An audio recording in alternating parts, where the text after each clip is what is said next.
Now, have you ever felt like you're doing everything right, but those stubborn pounds just won't budge? Well, you are not alone. But have you considered that your drinking could be the silent saboteur in your weight loss journey? Well, today we're going to be diving into the 3 shocking ways that alcohol might just be keeping you from reaching your goal weight. The second one might just have you rethinking your weekend plans. So stay tuned while we dive deep into the science to help you not only on your alcohol-free journey, but also on your weight loss journey. Now, just before we get into it, if you want my personal help stopping drinking in the Sober Clear program, where we help business owners and professionals reframe the way that they view alcohol using something called first principles thinking, then please go ahead and click the link in the description and book a call. We've worked with hundreds and hundreds of people now. We're getting some of the best results in the entire world. And if you see some of the people on the screen now, that's just a bunch of our testimonials. So if you want more details, you can go to soberclear.com, or if you're ready to book a call, just click the link down below.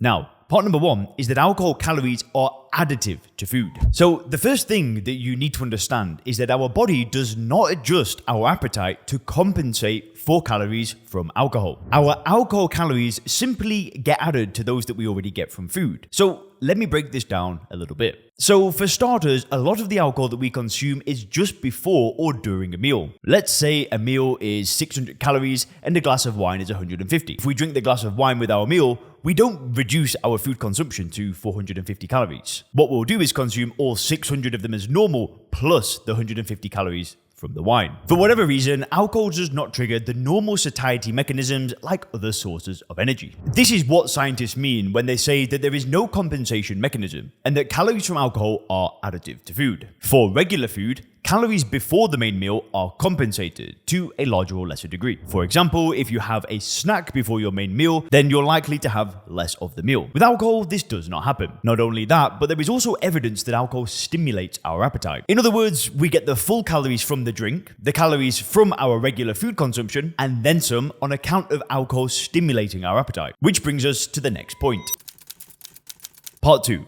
Meet ghrelin. So, ghrelin is a hormone that is primarily produced in the stomach. Discovered just over 20 years ago in 1999, scientists soon realized that this hormone is critical to the regulation of numerous physiological processes. Research quickly revealed that ghrelin could stimulate the release of growth hormone, regulate the movement of our gut, and the secretion of gastric acid, as well as the metabolism of glucose and the sensation of taste. A picture also began to emerge of this hormone being intimately involved in the regulation of appetite and meal initiation. So, for example, administering ghrelin to animals makes them eat in conditions where they would normally not do so. On the flip side, artificially inhibiting ghrelin reduces food consumption. Now, scientists also found that ghrelin levels rise in animals that are starved, but quickly fall when the animals are fed. Findings like these gave ghrelin its popular name as the quote, hunger hormone. In 2005, just a few years after its discovery, we got the first evidence that alcohol interferes with the ghrelin system. A team of researchers out of Germany compared 118 alcoholic patients to 24 healthy controls. Some of the heavy drinkers were still consuming alcohol and some had stopped drinking 1 to 3 days prior. Now, compared to the healthy controls, both groups of heavy drinkers showed increased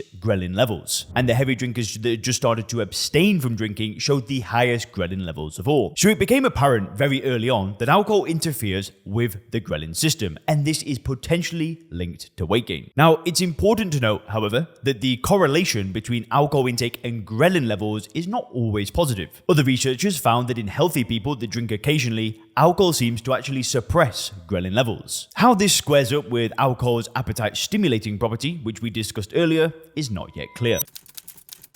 At part 3, enter leptin. Just like some hormones that are associated with increased appetite, others have the complete opposite effect. One of these is leptin, from the Greek word leptos, meaning thin. Now, leptin is basically a satiety signal. It signals to the brain that we've had enough, that it's time to stop eating. Whereas ghrelin is primarily synthesized in the stomach, leptin is produced by fat cells. So this serves as a kind of control mechanism. The fatter that we become, the more leptin is produced, acting as a negative feedback mechanism to control our eating and weight. In 2001, a team of researchers out of Sweden set out to see how alcohol affects our leptin levels. They recruited 14 healthy volunteers and administered alcohol to them them at various times of the day and at various intervals. They actually found that alcohol acutely inhibited the secretion of leptin. In other words, it lowered leptin levels. This effect was independent of the time of the day that alcohol was consumed and lasted for up to 8 hours afterwards. Now, it's not clear exactly how alcohol affects leptin in this way. It might be indirectly through its effects on other hormones, or it might have a direct action on the fat cells. Whatever the reason, it now seems very likely that at least part of alcohol's stimulating effects on the human appetite are mediated via its effects on the leptin system. And if you click the video on the screen now, you can learn about some of the ways that alcohol could be killing you.